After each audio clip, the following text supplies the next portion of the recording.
Parte segunda. 1. A media mañana, Winston salió de su cabina para ir a los lavabos. Una figura solitaria avanzaba hacia él desde el otro extremo de un largo pasillo brillantemente iluminado. Era la muchacha morena. Habían pasado 4 días desde la tarde en que se la había encontrado cerca de la tienda. Al acercarse, vio Winston que la joven llevaba en cabestrillo el brazo derecho.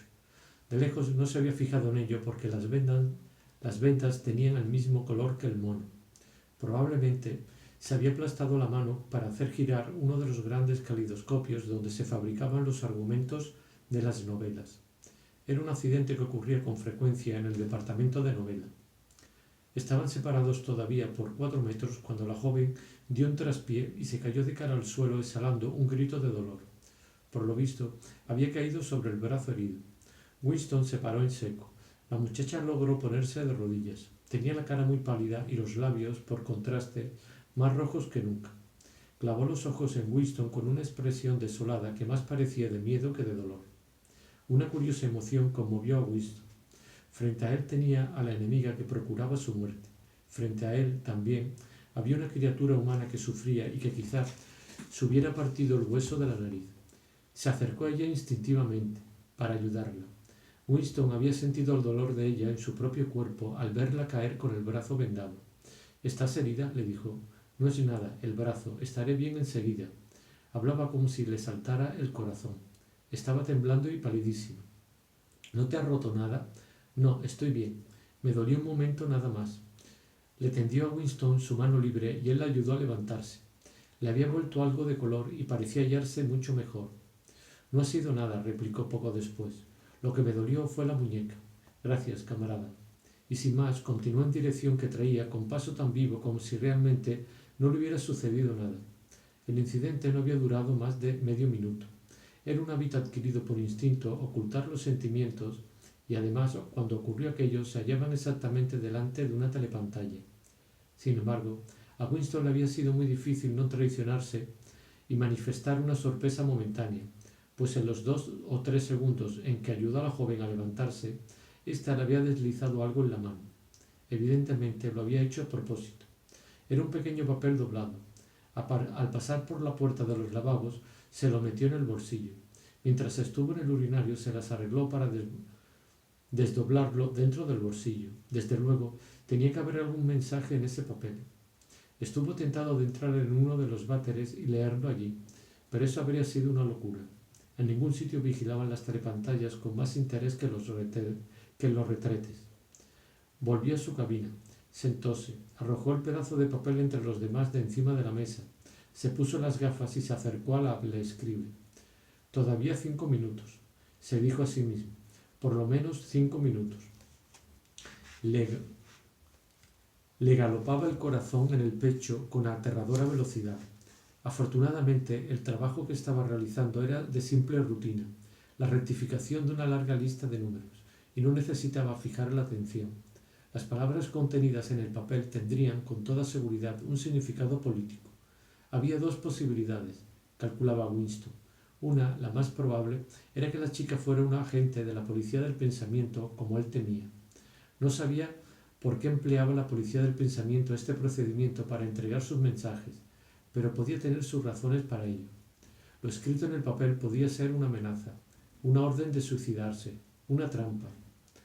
Pero había otra posibilidad, aunque Winston trataba de convencerse de que era una locura, que este mensaje no viniera de la policía del pensamiento, sino de alguna organización clandestina. Quizá existiera una hermandad, quizá fuera aquella muchacha uno de sus miembros. La idea era absurda, pero se le había ocurrido en el mismo instante en que sintió el roce del papel en su mano. Hasta unos minutos después no pensó en la otra posibilidad, mucho más sensata.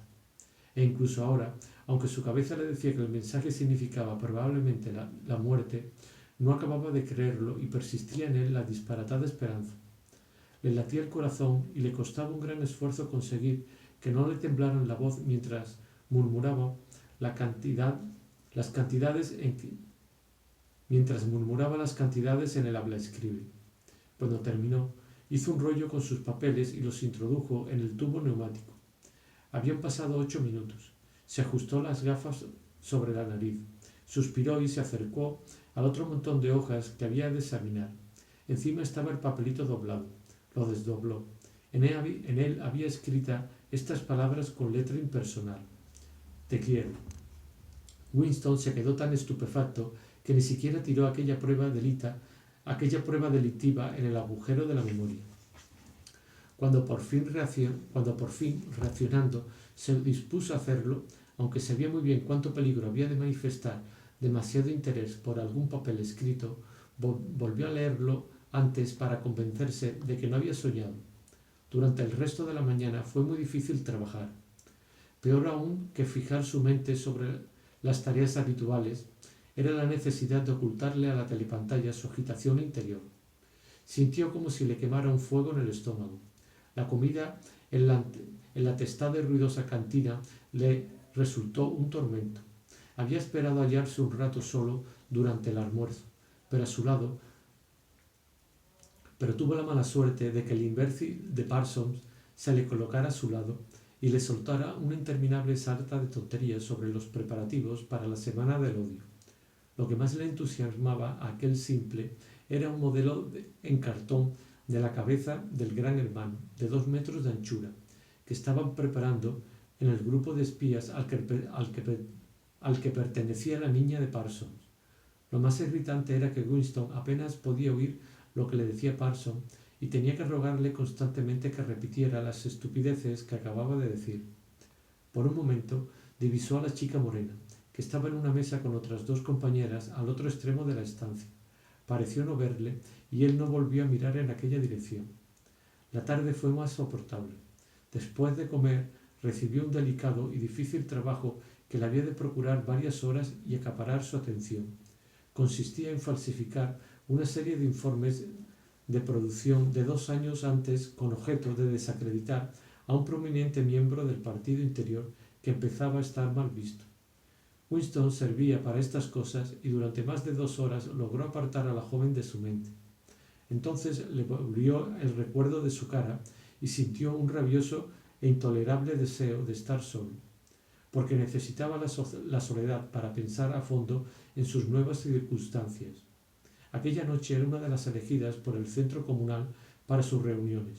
Tomó una cena temprana, otra insípida comida, en la cantina. Se marchó al centro a toda prisa, participó en las solemnes tonterías de un grupo de polemistas, jugó 2 veces al tenis de mesa, se tragó varios vasos de ginebra y soportó durante 1 hora la conferencia titulada Los principios de Ingsoc en el juego de ajedrez. Su alma se retorcía de puro aburrimiento, pero por primera vez no sintió el menor impulso de evitar una tarde en el centro. A la vista de las palabras te quiero, el deseo de seguir viviendo le dominaba y parecía tonto exponerse a correr unos riesgos que podían evitarse tan fácilmente. Hasta las 23, cuando ya estaba acostado en la oscuridad donde estaba uno libre, hasta de la telepantalla con tal de no hacer ningún ruido, no pudo dejar fluir libremente sus pensamientos. Se trataba de un problema físico que había de ser resuelto. Cómo ponerse en relación con la muchacha y preparar una cita.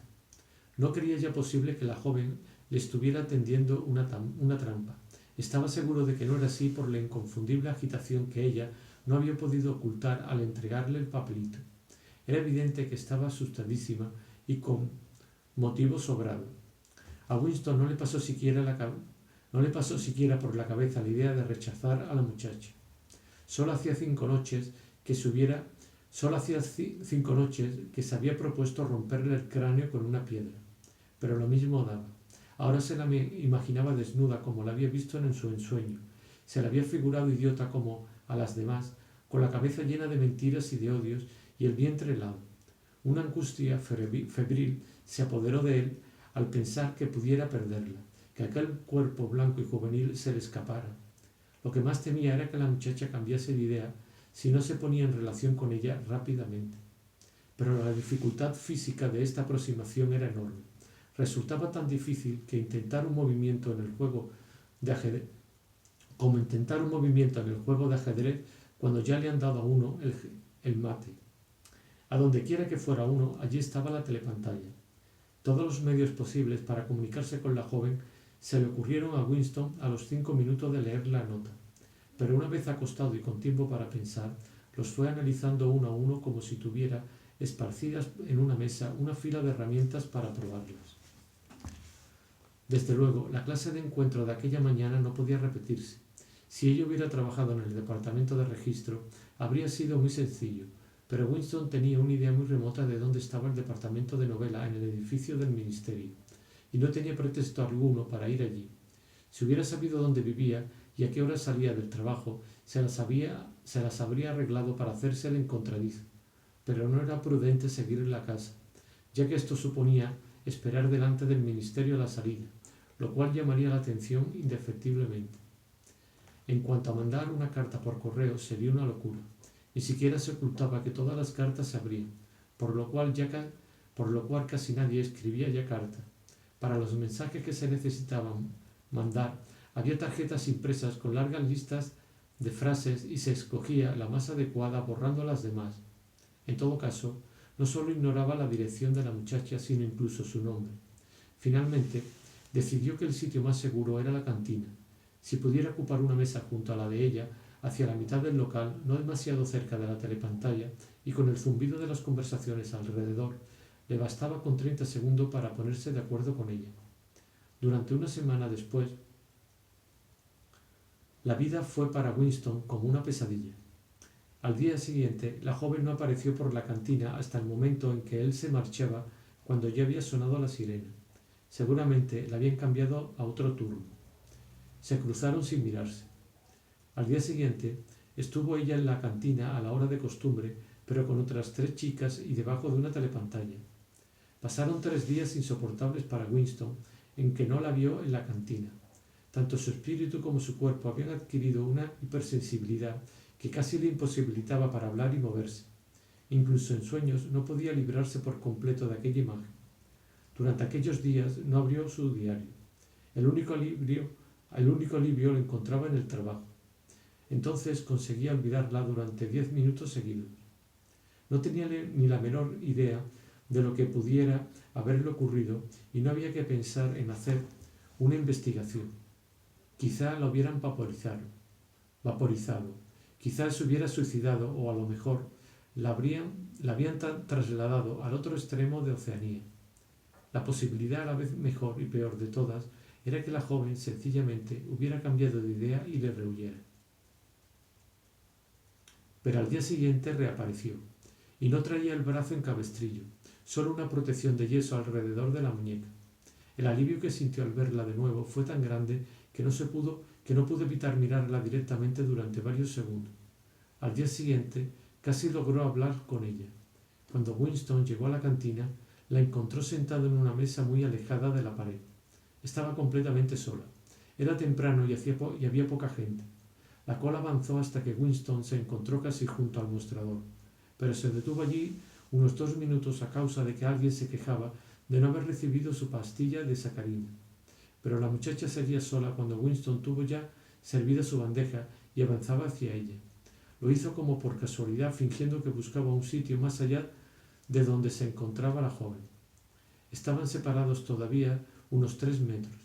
Bastaban 2 segundos para reunirse, pero entonces sonó una voz detrás de él. Smith. Winston hizo como que no oía. Entonces la voz repitió más alto. Smith. Era inútil hacerse el tonto. Se volvió. Un muchacho llamado Wiltshire, a quien apenas conocía Winston, le invitaba sonriente a sentarse en un sitio vacío junto a él. No era prudente rechazar esta invitación. Después de haber sido reconocido, no podía ir a sentarse junto a una muchacha sola. Quedaría demasiado en evidencia. Haciendo de tripas corazón, le sonrió amablemente al muchacho, que le miraba con un rostro beatífico. Winston, como en una alucinación, se veía a sí mismo partiéndole la cara a aquel estúpido con un hacha. La mesa donde estaba ella se llenó a los pocos minutos. Por lo menos la joven tenía que haberlo visto ir hacia ella y se habría dado cuenta de su intención. Al día siguiente tuvo buen cuidado de llegar temprano. Allí estaba ella, exactamente, en la misma mesa y otra vez sola. La persona que precedía a Winston en la cola era un hombrecillo nervioso, con una cara aplastada y ojos suspicaces. Al alejarse Winston del mostrador, vio que aquel hombre se dirigía hacia la mesa de ella. Sus esperanzas se vinieron abajo. Había un sitio vacío, una mesa más allá, pero algo en el aspecto de aquel tipejo, le convenció a Winston de que éste no se instalaría en la mesa donde no había nadie para evitarse la molestia de verse obligado a soportar a los desconocidos que luego se quisieran sentar allí. Con verdadera angustia lo siguió Winston. De nada le serviría sentarse con ella si alguien más los acompañaba. En aquel momento hubo un ruido tremendo. El hombrecillo se había caído de bruces y la bandeja salió volando, derramándose la sopa y el café. Se puso en pie y miró ferozmente a Winston. Evidentemente sospechaba que éste le había puesto la zancadilla, pero daba lo mismo porque poco después, con el corazón galopándole, se instalaba Winston junto a la muchacha. No la miró. Colocó en la mesa el contenido de su bandeja y empezó a comer. Era importantísimo hablar enseguida antes de que alguna otra persona se uniera a ellos, pero le invadía un miedo terrible. Había pasado una semana desde que la joven se había acercado a él. Podía haber cambiado de idea, es decir, tenía que haber cambiado de idea. Era imposible que este asunto terminara felizmente. Estas cosas no suceden en la vida real, y probablemente no habría llegado a hablarle si en aquel momento no hubiera visto a Amplefort, el poeta de orejas velludas, que andaba de un lado a otro buscando sitio. Era seguro que Amplefort, que conocía bastante a Winston, se sentaría en su mesa en cuanto lo viera. Tenía pues un minuto para actuar. Tanto él como la muchacha comían rápidamente. Era una especie de guiso muy caldoso de habas. En voz muy baja empezó Winston a hablar. No se miraban.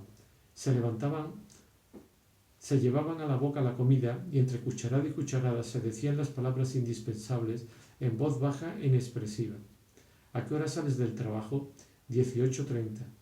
¿Dónde podemos vernos? En la Plaza de la Victoria, cerca del monumento. Hay muchas telepantallas allí. No importa, porque hay mucha circulación. ¿Alguna señal?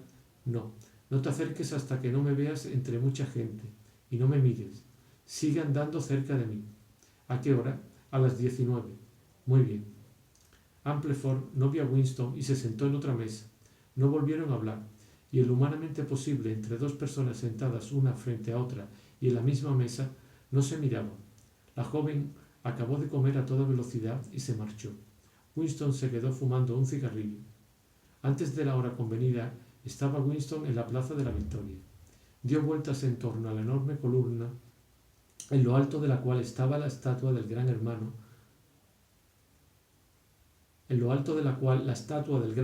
miraba hacia el sur, hacia los cielos donde había vencido a los aviones euroasiáticos. Pocos años antes, los vencidos fueron los aviones de Asia Oriental, en la batalla de la primera franja aérea. En la calle de enfrente había una estatua ecuestre cuyo jinete representaba, según decían, a Oliver Cromwell. 5 minutos después de la hora que fijaron, aún no se había presentado la muchacha. Otra vez le entró a Winston un gran pánico. No venía. Había cambiado de idea. Se dirigió lentamente hacia el norte de la plaza y tuvo el placer de identificar la iglesia de San Marcos, cuyas campanas, cuando existían, habían cantado aquello de «Me debes 3 peniques». Entonces vio a la chica parada al pie del monumento, leyendo o fingiendo que leía un cartel arrollado a la columna en espiral. No era prudente acercarse a ella hasta que se hubiera acumulado más gente. Había pantallas en todo el contorno del monumento.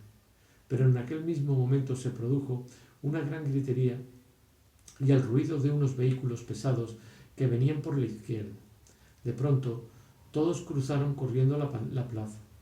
La joven dio la vuelta ágilmente junto a los leones que formaban la base del monumento y se unió a la desbandada. Winston la siguió. Al correr, le oyó decir a alguien que un convoy de prisioneros eurasiáticos pasaba por allí cerca. Una densa masa de gente bloqueaba el lado sur de la plaza. Winston, que normalmente era de esas personas que rehuyen todas las aglomeraciones, se esforzaba esta vez a codazos y empujones en abrirse paso hasta el centro de la multitud. Pronto estuvo a un paso de la joven, pero entre los dos había un corpulento prole y una mujer, casi tan enorme como él, seguramente su esposa. Entre los dos parecían formar un impenetrable muro de carne. Winston se fue metiendo de lado y con un violento empujón logró meter entre la pareja su hombro. Por un instante creyó que se le deshacían las entrañas aplastadas entre las dos caderas forzudas. Pero, con un esfuerzo supremo, sudoroso, consiguió hallarse por fin junto a la chica. Estaban hombro con hombro y ambos miraban fijamente frente a ellos. Una caravana de camiones, con soldados de cara pétrea armados con fusiles ametralladoras, pasaban calle abajo. En los camiones, unos hombres pequeños de tez amarilla y harapientos, uniformes verdosos, formaban una masa compacta tan apretados como iban. Sus tristes caras mongólicas miraban a la gente sin la menor curiosidad. De vez en cuando se oían ruidos metálicos al dar un brinco alguno de los camiones. Este ruido lo producían los grilletes que llevaban los prisioneros en los pies. Pasaron muchos camiones con la misma carga y los mismos rostros indiferentes. Winston conocía de sobra el contenido, pero solo podía verlos intermitentemente. La muchacha apoyaba el hombro y el brazo derecho hasta el codo contra el costado de Winston. Sus mejillas estaban tan próximas que casi se tocaban. Ella se había puesto inmediatamente a tono con la situación, lo mismo que lo había hecho en la cantina. Empezó a hablar con la misma voz inexpresiva, moviendo apenas los labios. Era un leve murmullo apagado por las voces y el estruendo del desfile. ¿Me oyes? Sí. ¿Puedes salir el domingo? Sí. Entonces escucha bien. No lo olvides. Irás a la estación de Paddington. Con una precisión casi militar que asombró a Winston, la chica le fue describiendo la ruta que había de seguir. Un viaje de media hora en tren. Torcer luego a la izquierda al salir de la estación. Después de 2 kilómetros por carretera y al llegar a un portillo al que le faltaba una barra, entrar por él y seguir por aquel sendero cruzando hasta una extensión de césped. De allí partiría una vereda entre arbustos. Por fin, un árbol derribado y cubierto de musgo. Era como si tuviese un mapa dentro de la cabeza. ¿Te acordarás?, murmuró al terminar sus indicaciones. Sí. Tuerces a la izquierda, luego a la derecha y otra vez a la izquierda, y al portillo le falta una barra. Sí. ¿A qué hora? Hacia las 15. A lo mejor tienes que esperar. Yo llegaré por otro camino. ¿Te acordarás bien de todo? Sí. Entonces, márchate de mi lado lo más pronto que puedas. No necesitaba habérselo dicho, pero por lo pronto no se podía mover. Los camiones no dejaban de pasar y la gente no se cansaban de expresar su entusiasmo. Aunque es verdad que solamente lo expresaban abriendo la boca en señal de estupefacción. Al principio había habido algunos abucheos y silbidos, pero procedían solo de los miembros del partido y pronto se cesaron. La emoción dominante era solo la curiosidad. Los extranjeros, ya fuera de Eurasia o de Asia Oriental, eran como animales raros. No había manera de verlos sino como prisioneros, e incluso como prisioneros no era posible verlos más que unos segundos. Tampoco se sabía qué hacían con ellos aparte de los ejecutados públicamente como criminales de guerra. Los demás se fumaban, seguramente en los campos de trabajos forzosos. Los redondos rostros mongólicos habían dejado paso a los de tipo más europeo, sucios, barbudos y exhaustos. Por encima de los salientes pómulos, los ojos de algunos miraban a los de Winston con una extraña intensidad y pasaban al instante. El convoy se estaba terminando. En el último camión vio Winston a un anciano con la cara casi oculta por una masa de caballo, muy erguido y con los puños cruzados sobre el pecho. Daba la sensación de estar acostumbrado a que lo ataran. Era imprescindible que Winston y la chica se separaran ya, pero en el último momento, mientras la multitud los seguía apretando el uno contra el otro, ella le cogió de la mano y se la estrechó. No habría durado aquello más de 10 segundos, y sin embargo, parecía que sus manos habían estado unidas durante una eternidad. Por lo menos, tuvo Winston tiempo sobrado para aprenderse de memoria todos los detalles de aquella mano de mujer. Exploró sus largos dedos, sus uñas bien formadas, la palma endurecida por el trabajo de varios callos y la suavidad de la carne junto a la muñeca. Solo con verla la habría reconocido entre todas las manos. En ese instante se le ocurrió que no sabía de qué color tenía ella los ojos, probablemente castaños, pero también es verdad que mucha gente de cabello negro tiene ojos azules. Volver la cabeza y mirarla hubiera sido una imperdonable locura. Mientras había durado aquel apretón de manos invisible, entre la presión de tanta gente, miraban ambos impasibles adelante, y Winston, en vez de los ojos de ella, contempló los ojos del anciano prisionero que lo miraban con tristeza por entre sus greñas de pelo. 2. Winston emprendió la marcha por el campo. El aire parecía besar la piel. Era el segundo día de mayo. Del corazón del bosque venía el arrullo de las palomas. Era un poco pronto. El viaje no le había prestado dificultades y la muchacha era tan experimentada que le infundía a Winston una gran seguridad. Confiaba en que ella sabría escoger un sitio seguro. En general, no podía decirse que se estuviera más seguro en el campo que en Londres. Desde luego, no había telepantallas, pero siempre quedaba el peligro de los micrófonos ocultos que recogían vuestra voz y la reconocían. Además, no era fácil viajar individualmente sin llamar la atención. Para distancias de menos de 100 kilómetros no se exigía visar los pasaportes, pero a veces vigilaban patrullas alrededor de las estaciones de ferrocarril y examinaban los documentos de todo miembro del partido al que encontraban y le hacían difíciles preguntas. Sin embargo, Winston tuvo la suerte de no encontrar patrullas y desde que salió de la estación se aseguró, mirando de vez en cuando cautamente hacia atrás, que no los seguían. El tren iba lleno de proles con aire de vacaciones, quizá porque el tiempo parecía de verano. El vagón en que viajaba Winston llevaba asientos de madera y su compartimento estaba ocupado casi por completo por una única familia, desde la abuela muy vieja y sin dientes hasta el niño de un mes. Iban a pasar la tarde con unos parientes en el campo y, como le explicaron con toda libertad a Winston, para adquirir un poco de mantequilla en el mercado negro. Por fin llegó a la vereda que le había dicho ella y siguió por allí entre los arbustos. No tenía reloj, pero no podía ser todavía las 15. Había tantas flores silvestres que le era imposible no pisarlas. Se arrodilló y empezó a coger algunas, en parte por echar algún tiempo fuera y también con la vaga idea de reunir un ramillete para ofrecérselo a la muchacha.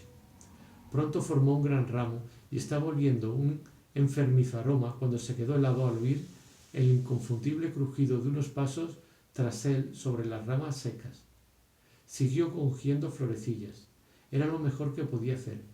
Quizá fuese la chica, pero también pudieran haberlo seguido. Mientras, mirar para atrás era mostrarse culpable. Todavía le dio tiempo de coger 2 flores más. Una mano se le pasó levemente sobre el hombro. La cabeza la levantó. Levantó la cabeza. Era la muchacha. Esta volvió la cabeza para prevenirle de que siguiera callado. Luego apartó las ramas de los arbustos para abrir paso hacia el bosque. Era evidente que había estado allí antes, pero sus movimientos eran los de una persona que tiene la costumbre de ir siempre por el...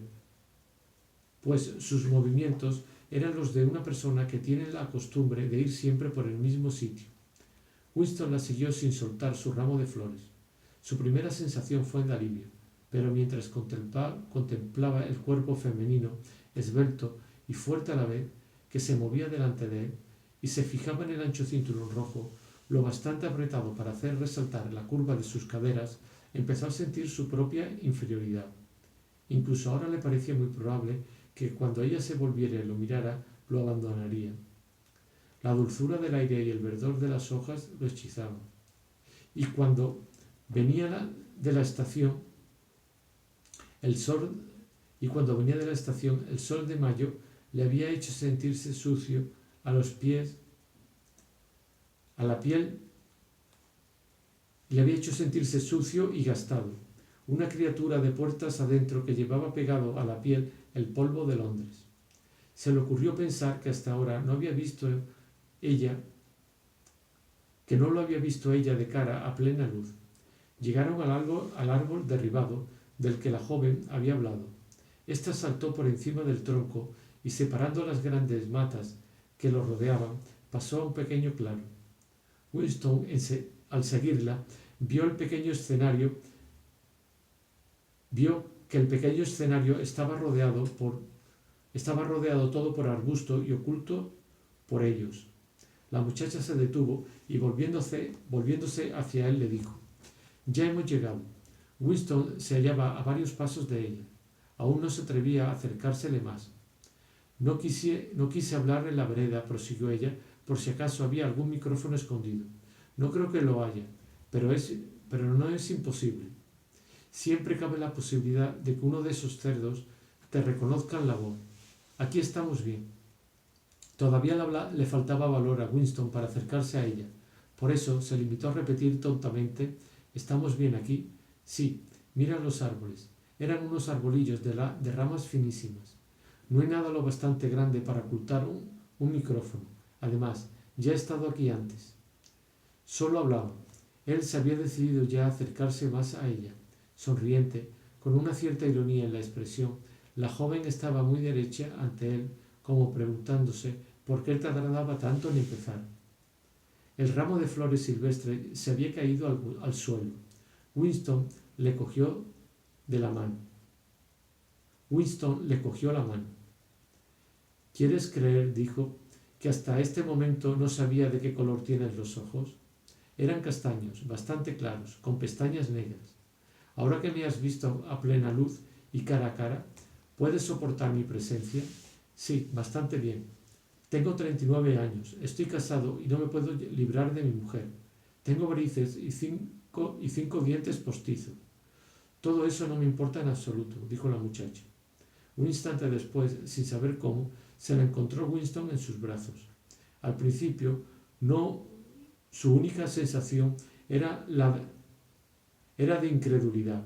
El juvenil cuerpo se apretaba contra el suyo y la masa de cabello negro le daba en la cara, y aunque le pareciera increíble, le acercaba su boca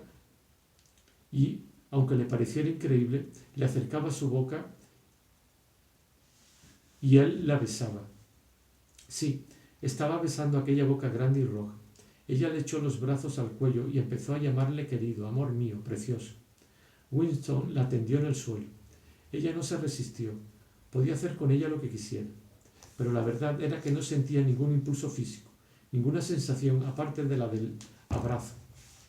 Le dominaban la incredulidad y el orgullo. Se alegraba de que esto ocurriera, pero no tenía deseo físico alguno. Era demasiado pronto. La juventud y la belleza de aquel cuerpo le habían asustado. Estaba demasiado acostumbrado a vivir sin mujeres. Quizá fuera por alguna de estas razones o quizá por alguna otra desconocida. La joven se levantó y se sacudió del cabello una florecilla que se le había quedado prendida en él. Sentóse junto a él y le rodeó la cintura con su brazo. «No te preocupes, querido, no hay prisa. Tenemos toda la tarde. ¿Verdad que es un escondite magnífico? Me perdí una vez en una excursión colectiva y descubrí este lugar. Si viniera alguien, lo oiríamos a 100 metros. «¿Cómo te llamas?», dijo Winston. «Julia. Tu nombre ya lo conozco. Winston. Winston Smith». «¿Cómo te enteraste? Creo que tengo más habilidad que tú para descubrir cosas, querido. Dime, ¿qué pensaste de mí antes de darte aquel papelito?»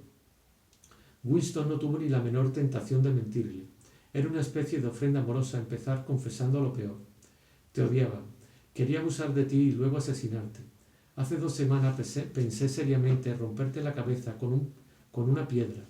Si quieres saberlo, te diré que te creía en relación con la policía del pensamiento». La muchacha se echaba a reír encantada, tomando aquello como un piropo por lo bien que se había disfrazado. La policía del pensamiento, qué ocurrencia.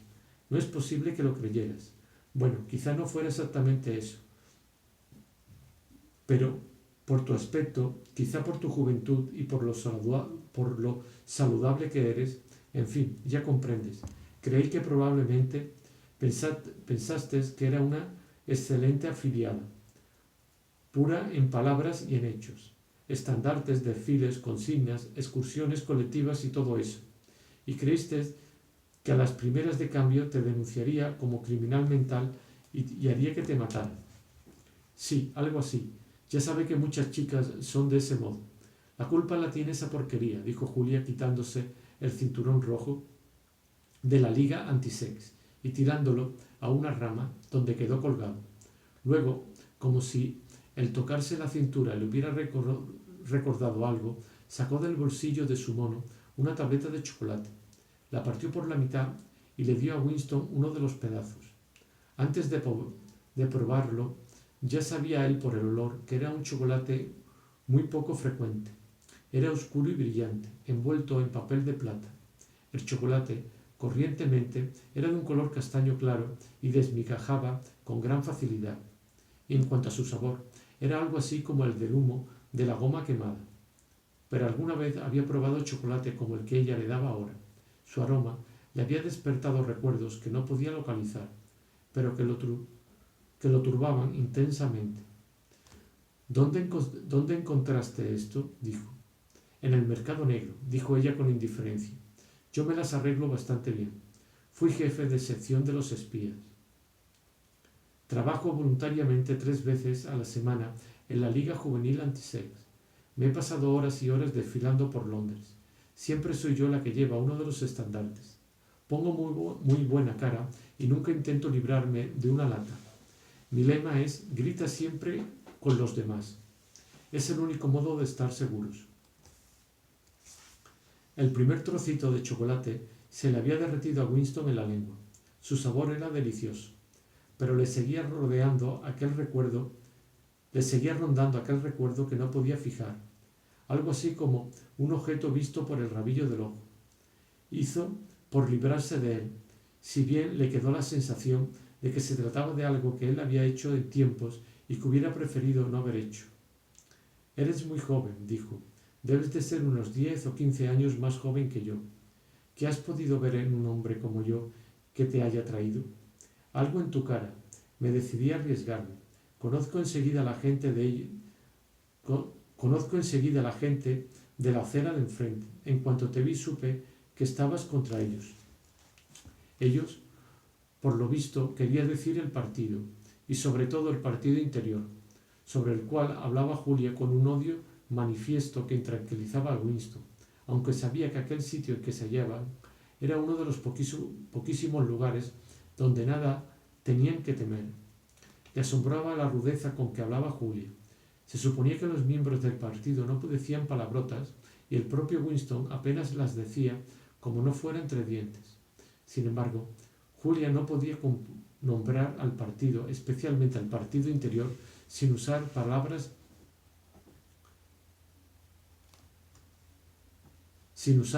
de esas que solían aparecer escritas con tiza en los callejones solitarios. A él no le disgustaba eso, puesto que era un síntoma de la rebelión de la joven contra el partido y sus métodos, y semejante actitud resultaba natural y saludable como el estornudo de un caballo que huele mala avena. Había salido del claro y paseaban por entre los arbustos. Iban cogidos de la cintura, siempre que tenían sitio suficiente para pasar los dos juntos. Notó que la cintura de Julia resultaba mucho más suave ahora que se había quitado el cinturón. Seguían hablando en voz muy baja. Fuera del claro, dijo Julia, era mejor ir con prudencia. Llegaron hasta la linde del bosquecillo. Ella lo detuvo.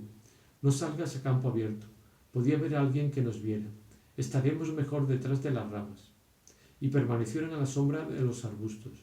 La luz del sol, filtrándose por las innumerables hojas, les seguían caldeando el rostro. Winston observó el campo que los rodeaba y experimentó poco a poco la curiosa sensación de reconocer aquel lugar. Era tierra de pastos, con un sendero que la cruzaba y alguna pequeña elevación de cuando en cuando.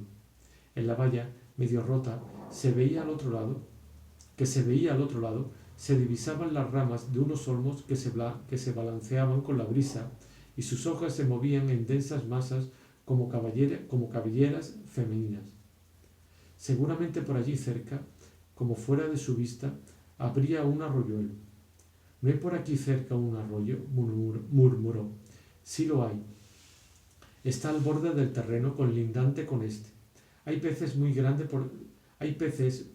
por cierto. Se los puede ver en las charcas que se forman bajo los sauces. Es el país dorado, casi, murmuró.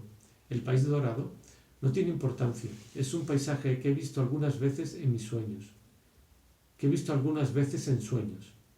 Mira, susurró Julia. Un pájaro se había movido en una rama a unos 5 metros de ellos y casi al nivel de sus caras. Quizá no los hubiera visto. Estaba en el sol y ellos a la sombra. Extendió las alas, volvió a colocárselas cuidadosamente en su sitio, inclinó la cabecita un momento como si saludara respetuosamente al sol y empezó a cantar torrencialmente.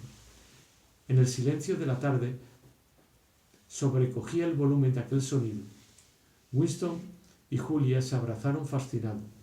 La música del ave continuó, minuto tras minuto, con asombrosas variaciones y sin repetirse nunca, como si estuviera demostrando a propósito su virtuosismo.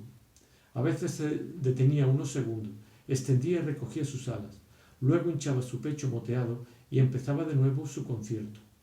Winston lo contemplaba con un vago respeto. ¿Para quién? ¿Para qué cantaba aquel pájaro? No tenía pareja ni rival que lo contemplara. ¿Qué le impulsaba a estarse allí, al borde del bosque solitario, regalándole su música al vacío? Se preguntó si no habría algún micrófono escondido allí cerca. Julia y él habían hablado solo en murmullo, y ningún aparato podía registrar lo que ellos habían dicho, pero sí el canto del pájaro. Quizá al otro extremo del instrumento algún hombrecillo mecanizado estuviera escuchando con toda atención. Sí, escuchando aquello. Gradualmente la música del ave fue despertando en él sus pensamientos. Era como un líquido que saliera de él y se mezclara con la luz del sol que se filtraba por entre las hojas. Dejó de pensar y se limitó a sentir. La cintura de la muchacha bajo su brazo era suave y cálida. Le dio la vuelta hasta quedar abrazados cara a cara. El cuerpo de Julia parecía fundirse con el suyo. Donde quiera que tocaran sus manos, cedía todo como si fuera agua. Sus bocas se unieron con besos muy distintos de los duros besos que se habían dado antes. Cuando volvieron a apartar sus rostros, suspiraron ambos profundamente. El pájaro se asustó y salió volando con un aleteo alarmado. Rápidamente, sin poder evitar el crujido de las ramas bajo sus pies, regresaron al claro. Cuando estuvieron ya en el refugio, se volvió Julia hacia él y lo miró fijamente. Los dos respiraban pesadamente, pero la sonrisa había desaparecido en las comisuras de sus labios. Estaban de pie y ella lo miró por un instante y luego tanteó la cremallera de su mono con las manos. Sí, fue casi como en un sueño. Casi tan velozmente como él se lo había imaginado, ella se arrancó la ropa y cuando la tiró a un lado fue con el mismo magnífico gesto con el cual toda una civilización parecía aniquilarse. Su blanco cuerpo brillaba al sol. Por un momento él no miró su cuerpo. Sus ojos habían buscado ancoraje en el pecoso rostro con su débil y franca sonrisa. Se arrodilló ante ella y tomó sus manos entre las suyas. ¿Has hecho esto antes? Claro, cientos de veces. Bueno, muchas veces. ¿Con miembros del partido? Sí, siempre con miembros del partido. ¿Con miembros del partido del interior? No, con esos cerdos no. Pero muchos lo harían si pudieran. No son tan sagrados como pretenden. Su corazón dio un salto. Lo había hecho muchas veces. Todo lo que oliera a corrupción le llenaba de una esperanza salvaje. ¿Quién sabe? Tal vez el partido estaba podrido bajo la superficie. Su culto de fuerza y autocontrol no era más que una trampa tapando la iniquidad. Si hubiera podido contagiarnos a todos con la lepra o la sífilis, con qué alegría lo hubiera hecho. Cualquier cosa con tal de podrir, de debilitar, de minar. La trajo hacia sí, de modo que quedaron de rodillas frente a frente. Oye, cuanto más hombres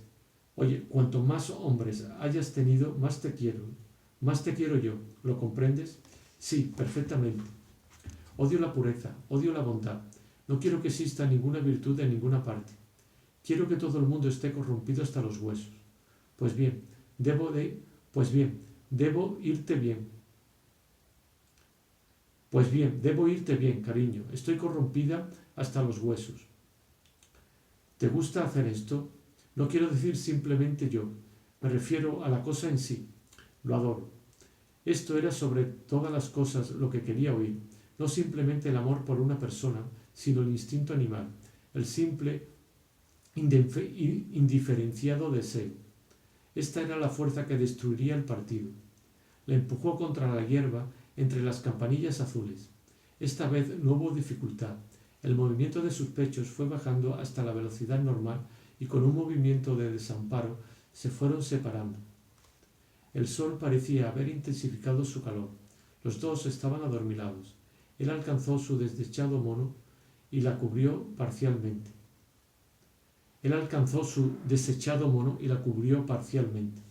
Al poco tiempo se durmieron profundamente.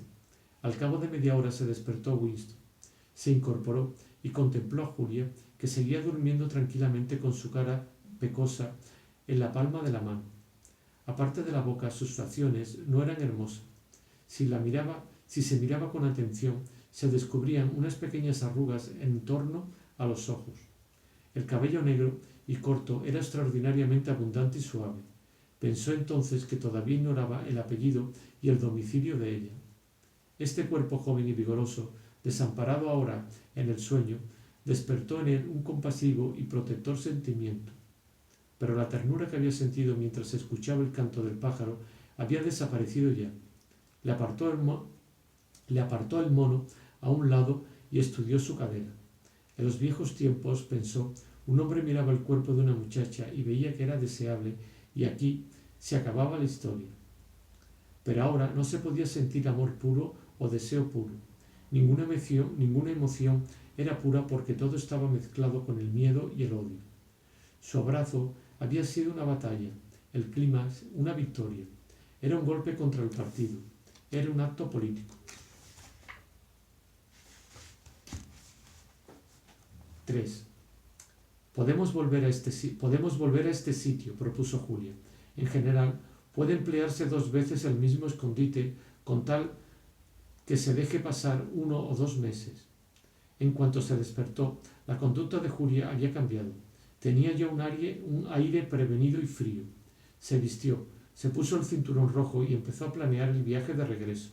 A Winston le pareció natural que ella se encargara de esto. Evidentemente poseía una habilidad para todo lo práctico de la que Winston carecía y también parecía tener un conocimiento completo del campo que rodeaba a Londres. Lo había aprendido a fuerza de tomar parte en excursiones colectivas. La ruta que le señaló era por completo distinta de la que él había seguido al venir y le conducía a otra estación. Nunca hay que regresar por el mismo camino de ida, sentenció ella, como si expresara un importante principio general. Ella partiría antes y Winston esperaría media hora para emprender la marcha a su vez. Había nombrado Julia un sitio donde podrían encontrarse, después de trabajar 4 días más tarde. Era una calle en uno de los barrios más pobres donde había un mercado con mucha gente y ruido. Estaría por allí, entre los puestos, como si buscara cordones para los zapatos o hilo de coser. Si le parecía que no había peligro, se llevaría el pañuelo a la nariz cuando se acercara a Winston. En caso contrario, sacaría el pañuelo. Él pasaría a su lado sin mirarla. Pero con un poco de suerte, en medio de aquel gentío, podrían hablar tranquilos durante un cuarto de hora y ponerse de acuerdo para otra cita. Ahora tengo que irme, dijo la muchacha en cuanto vio que él se había enterado bien de sus instrucciones. Debe Debo estar de vuelta a las 19:30.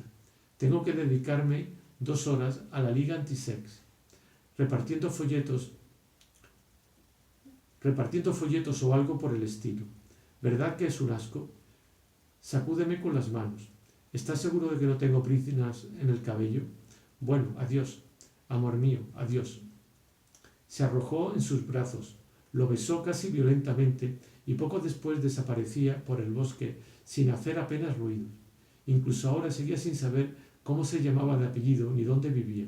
Sin embargo, era igual, pues resultaba inconcebible que pudieran citarse en lugar cerrado ni escribirse. Nunca volvieron al bosquecillo. Durante el mes de mayo solo tuvieron una ocasión de estar juntos de aquella manera. Fue en otro escondite que conocí a Julia, el campanario de una ruinosa iglesia en una zona casi desierta donde una bomba atómica había caído 30 años antes. Era un buen escondite una vez que se llegaba allí, pero era muy peligroso el viaje.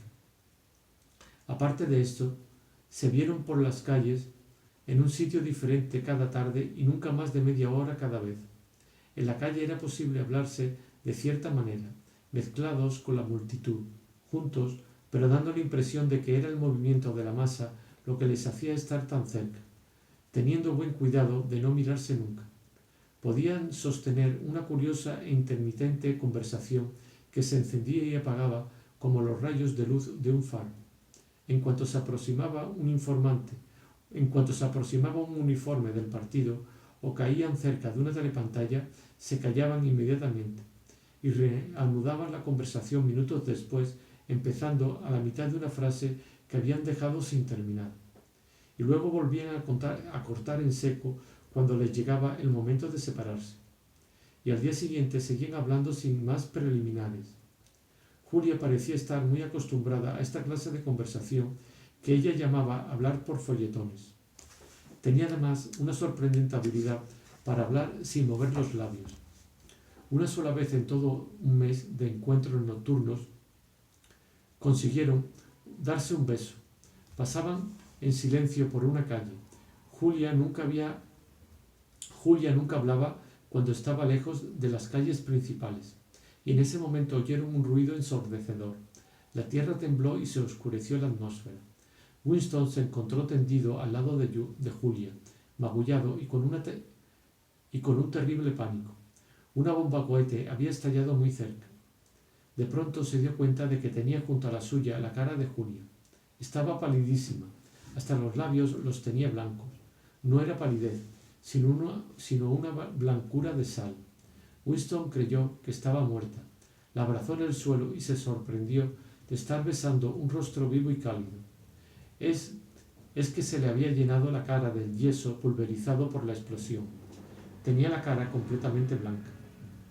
Algunas tardes, a última hora, llegaban al sitio convenido y tenían que andar a cierta distancia uno del otro sin dar la menor señal de reconocerse porque había aparecido una patrulla por la esquina o volaba sobre ellos un autogiro. Aunque hubiera sido menos peligroso verse, siempre habrían tenido la dificultad del tiempo. Winston trabajaba 60 horas a la semana y Julia todavía más. Los días libres de ambos variaban según las necesidades del trabajo y no solían coincidir. Desde luego, Julia tenía muy pocas veces una tarde libre por completo. Pasaba muchísimo tiempo asistiendo a conferencias y manifestaciones, distribuyendo propaganda para la Liga Juvenil Antisex, preparando banderas y estandartes para la Semana del Odio, recogiendo dinero para la campaña de ahorro y en actividades semejantes.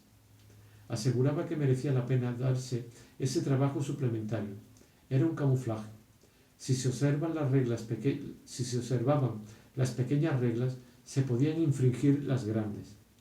Julia indujo a Winston a que dedicara otra de sus tardes como voluntario a la fabricación de municiones, como solían hacer los más entusiastas miembros del partido, de manera que una tarde cada semana se pasaba Winston 4 horas de aburrimiento insoportable atornillando 2 pedacitos de metal que probablemente formaban parte de una bomba.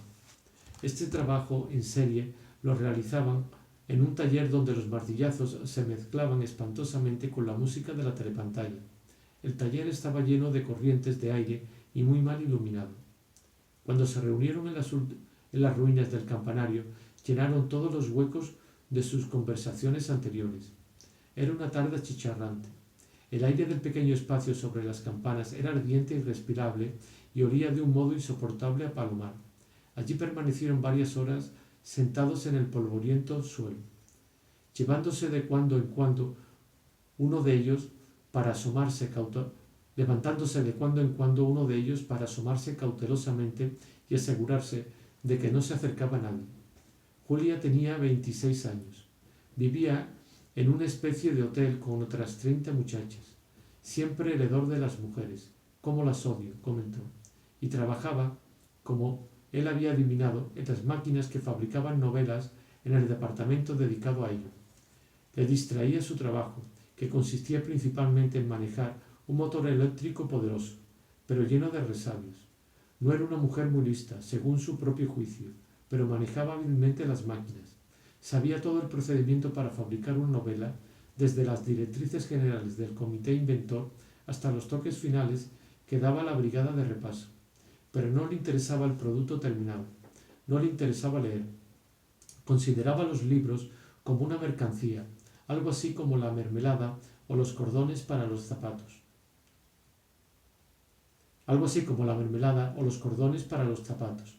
Julia no recordaba nada anterior a los años 60 y tantos, y la única persona que había conocido que le hablase de los tiempos anteriores a la Revolución era un abuelo que había desaparecido cuando ella tenía 8 años. En la escuela había sido capitana del equipo de hockey y había ganado durante 2 años seguidos el trofeo de gimnasia. Fue jefe de sección en los espías y secretaria de una rama de la Liga de la Juventud, antes de afiliarse a la Liga Juvenil Antisex. Siempre había sido considerada persona de absoluta confianza. Incluso, y esto era señal infalible de buena reputación, la habían elegido para trabajar en Pornosec, la subsección del departamento de novela encargada de fabricar pornografía barata para los progres. Allí había trabajado un año entero ayudando a la producción de libritos que enviaban en paquetes sellados y que llevaban títulos como Historias deliciosas o Una noche en un colegio de chicas, que compraban furtivamente los jóvenes proletarios, con lo cual se les daba la impresión de que adquirían una mercancía ilegal. «¿Cómo son esos libros?», le preguntó Winston por curiosidad.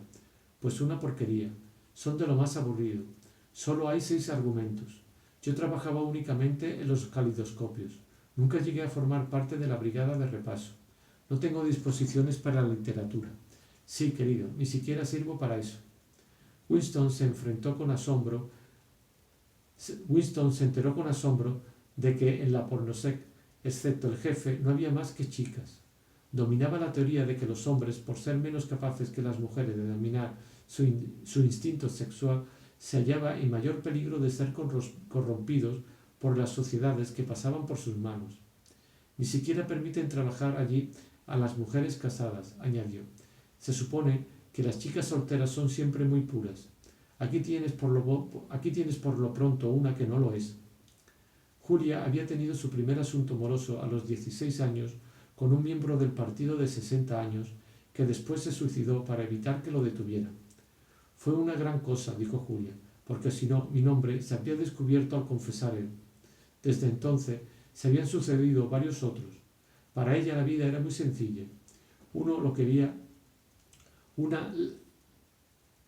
lo quería pasar bien. Ellos, es decir, el partido, trataban de evitarlo por todos los medios, y una procuraba burlar las prohibiciones de la mejor manera posible. A Julia le parecía muy natural que ellos le quisieran evitar el placer y que ella por su parte quisiera librarse de que la detuvieran. Odiaba al partido y lo decía con las más terribles palabrotas, pero no era capaz de hacer una crítica seria de lo que el partido representaba. No atacaba más que la parte de la doctrina del partido que rozaba con su vida. Winston notó que no usaba nunca palabras de neolengua, excepto las que habían pasado al habla corriente. Nunca había oído hablar de la hermandad y se negó a creer en su existencia. Creía estúpido pensar en una sublevación contra el partido. Cualquier intento en este sentido tenía que fracasar. Lo inteligente, le parecía, era burlar las normas y seguir viviendo a pesar de ello. Se preguntaba cuántas habría como ella en la generación más joven. Mujeres educadas en el mundo de la revolución que no habían oído hablar de nada más, aceptando al partido como algo de imposible modificación, algo así como el cielo, y que sin rebelarse contra la autoridad estatal la eludían lo mismo que un conejo puede escapar de un perro. Entre Winston y Julia no se planteó la posibilidad de casarse. Había demasiadas dificultades para ello. No merecía perder tiempo pensando en esto. Ningún comité de Oceanía autorizaría este casamiento, incluso si Winston hubiera podido librarse de su esposa Catherine. ¿Cómo era tu mujer? ¿Conoces la palabra piensa bien? ¿Conoces la palabra piensa bien? Es decir, ortodoxa por naturaleza, incapaz de un mal pensamiento.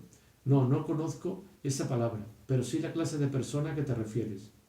Winston empezó a contarle la historia de su vida conyugal, pero Julia parecía saber ya todo lo esencial de este asunto. Con Julia no le importaba hablar de esas cosas. Catherine había dejado de ser para él un penoso recuerdo, convirtiéndose en un recuerdo molesto. Lo habría soportado si no hubiera sido por una cosa, añadió, y le contó la pequeña ceremonia frígida que Catherine le había obligado a celebrar la misma noche cada semana. Le repugnaba, pero por nada en el mundo lo habría dejado de hacer. No te puedes figurar cómo le llamaba aquello. Nuestro deber con el partido, dijo Julia inmediatamente. ¿Cómo lo sabías? Querido, también yo he estado en la escuela. A las mayores de 16 años le dan conferencias sobre temas sexuales una vez al mes, y luego, en el movimiento juvenil, no dejan de grabarle a una esas estupideces en la cabeza. En muchísimos casos da resultado. Claro que nunca se tiene la seguridad porque la gente es tan hipócrita. Y Julia se extendió sobre este asunto. Ella lo refería todo a su propia sexualidad. A diferencia de Winston, entendía perfectamente lo que el partido se proponía con su puritanismo sexual. Lo más importante era que la represión sexual conducía a la histeria, lo cual era deseable ya que se podía transformar en una fiebre guerrera y en adoración del líder. Ella lo explicaba así. Cuando haces el amor gastas energía y después te sientes feliz y no te importa nada. No pueden soportar que te sientas así. Quieren que estés a punto de estallar de energía todo el tiempo. Todas estas marchas arriba y abajo vitoreando y agitando banderas no es más que sexo agriado. Si eres feliz dentro de ti mismo, ¿por qué te ibas a excitar por el gran hermano y el plan trienal y los 2 minutos de odio y todo el resto de su porquería? Esto era cierto, pensó él. Había una conexión directa entre la castidad y la ortodoxia política. ¿Cómo iban a mantenerse vivos el miedo y el odio y la intensa incredulidad que el partido necesitaba si no se embotellaba algún instinto poderoso para usarlo después como combustible? El instinto sexual era peligroso para el partido y éste lo había utilizado en provecho propio. Habían hecho algo parecido con el instinto familiar. La familia no podía ser abolida. Es más, se animaba a la gente a que amase a sus hijos casi al estilo antiguo. Pero por otra parte, los hijos eran enfrentados sistemáticamente contra sus padres y se les enseñaba a espiarlos y a denunciar sus desviaciones. La familia se había convertido en una ampliación de la policía del pensamiento. Era un recurso por medio del cual todos se hallaban rodeados noche y día por delatores que les conocían íntimamente. De pronto se puso a pensar otra vez en Catherine. Esta lo habría denunciado a la P del P con toda la seguridad si no hubiera sido demasiado tonta para descubrir lo herético de sus opiniones. Pero lo que le hacía recordar en este momento, pero lo que se la hacía recordar en este momento era el agobiante calor de la tarde, que la hacía sudar. Empezó a contarle a Julia algo que había ocurrido, o mejor dicho, que había dejado de ocurrir en otra tarde tan calurosa como aquella, 11 años antes. Catherine y Winston se habían extraviado durante una de aquellas excursiones colectivas que organizaba el partido.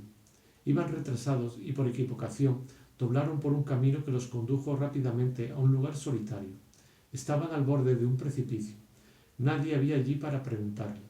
En cuanto se dieron cuenta de que se habían perdido, Catherine empezó a ponerse nerviosa. Al hallarse alejada de la ruidosa multitud de excursionistas, aunque solo fuese durante un momento, le producía un fuerte sentido de culpabilidad. Quería volver inmediatamente por el camino que había tomado por error y empezar a buscar en dirección contraria. Pero en aquel momento Winston descubrió unas plantas que le llamaron la atención. Nunca había visto nada parecido y llamó a Catherine para que las viera. Mira, Catherine, mira esas flores, allá, al fondo, allí al fondo. ¿Ves que son de dos colores diferentes? Ella había empezado ya a alejarse, pero se acercó un momento, a cada instante más intranquila. Incluso se inclinó sobre el precipicio para ver dónde señalaba Winston. Él estaba un poco más atrás y le puso la mano en la cintura para sostenerla. No había nadie en toda la extensión que se abarcaba con la vista. No se movía ni una hoja y ningún pájaro daba señales de presencia. Entonces pensó Winston que estaban completamente solos y que en un sitio como aquel había muy pocas probabilidades de que tuvieran escondido un micrófono e incluso si lo había, solo podían captar sonidos. Era la hora más cálida